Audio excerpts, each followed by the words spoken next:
آپ دیکھ رہے ہیں سٹی انڈیا نیوز چینل، حق کی آواز۔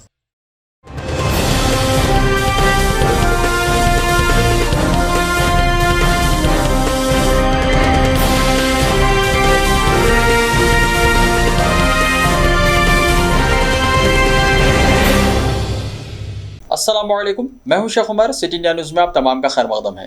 آئیے دیکھتے ہیں بین الاقوامی خبریں۔ سب سے پہلے سنتے ہیں حدیث شریف۔ احادیث نبوی صلی اللہ علیہ وسلم، محمد صلی اللہ علیہ وسلم کا فرمان ہے، من صمت نجا، ترمذی شریف، جو شخص خاموش رہا اس نے نجات پائی۔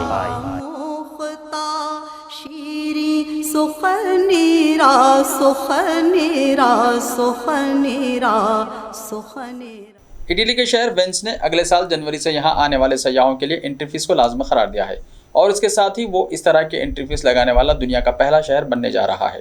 اٹلی کے ٹورزم کراؤن میں واقع وینس جانے والے سیاحوں کو 16 جنوری 2023 سے انٹری فیس ادا کرنا ہوگی۔ وینس کے سیاحتی افسر سیمون وینٹورینی نے ایک پریس کانفرنس میں اطلاع دی۔ انہوں نے اسے عظیم انقلاب اور سیاحت کے مسئلے کا معقول حل قرار دیا ہے۔ شہر کو طویل عرصے سے اس مسئلے کا سامنا ہے۔ CNN کی رپورٹ کے مطابق انٹری ٹکٹ کی قیمت 3 سے 10 یورو تک ہوگی۔ یہ سیاحوں کی تعداد کے مطابق مختلف ہوگی۔ سیاح جتنی زیادہ درخواستیں دیں گے، ٹکٹ کی قیمت اتنی ہی زیادہ ہوگی۔ امریکی محکمہ خارجہ نے بتایا ہے کہ امریکی حکام نے طالبان رہنماؤں کے ساتھ دوحہ میں بات چیت کی ہے۔ دونوں فریقین کے مابین مارچ میں آخری ملاقات کے بعد قطری دارالحکومت میں یہ پہلا براہ راست رابطہ تھا۔ ذرائع کے مطابق طالبان رہنما امریکہ کی جانب سے منجمد کیے گئے افغانستان کے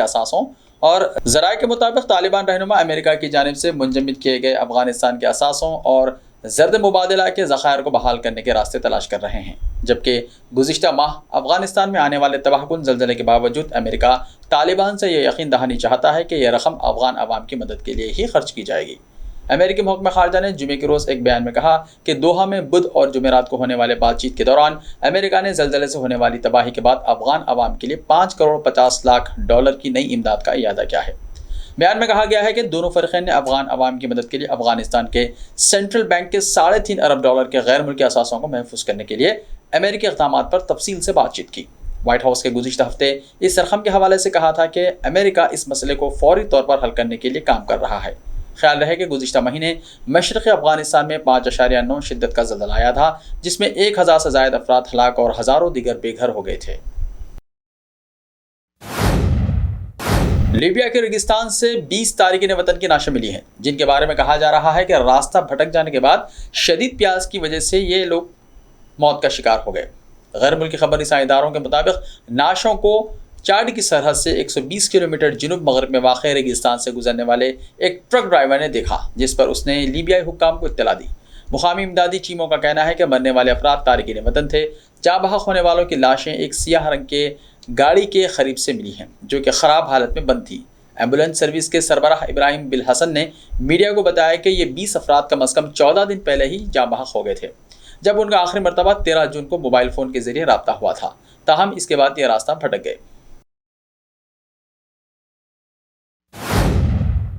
برطانیہ میں ایک دلچسپ انکشاف ہوا ہے کہ وہاں 21 لاکھ سے زائد ایسے درخت ہیں جو نہ صرف بہت قدیم ہیں بلکہ تاریخی اہمیت رکھتے ہیں۔ ماحول اور ثقافتی تحفظ کے حامیوں نے ان درختوں کی اسی طرح حفاظت کی درخواست کی ہے جس طرح جنگلی حیات اور قدیم تاریخی عمارات اور آثار کو بچایا جاتا ہے۔ یہ تحقیق جامعہ نوٹنگھم نے کی ہے اور بتایا ہے کہ برطانیہ بھر میں پھیلے 17 لاکھ سے 21 لاکھ تک درخت ایسے ہیں جن میں سے صرف 1 لاکھ سے کچھ زائد ریکارڈ پر ہیں۔ ان کی اکثریت کو تحفظ حاصل نہیں، کوئی قانون موجود نہیں اور کوئی پالیسی ہے۔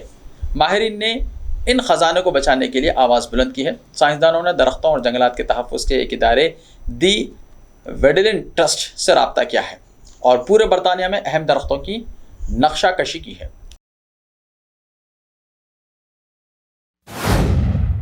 برطانیہ میں نیوکلیئر ہتھیار موٹر وے کے ذریعے منتقل کرنے کا انکشاف ہوا ہے۔ برطانوی میڈیا کے مطابق فوجی ٹرکوں میں موجود نیوکلیئر ہتھیاروں کو مختلف سڑکوں کے ذریعے منتقل کرنے کا انکشاف ہوا ہے۔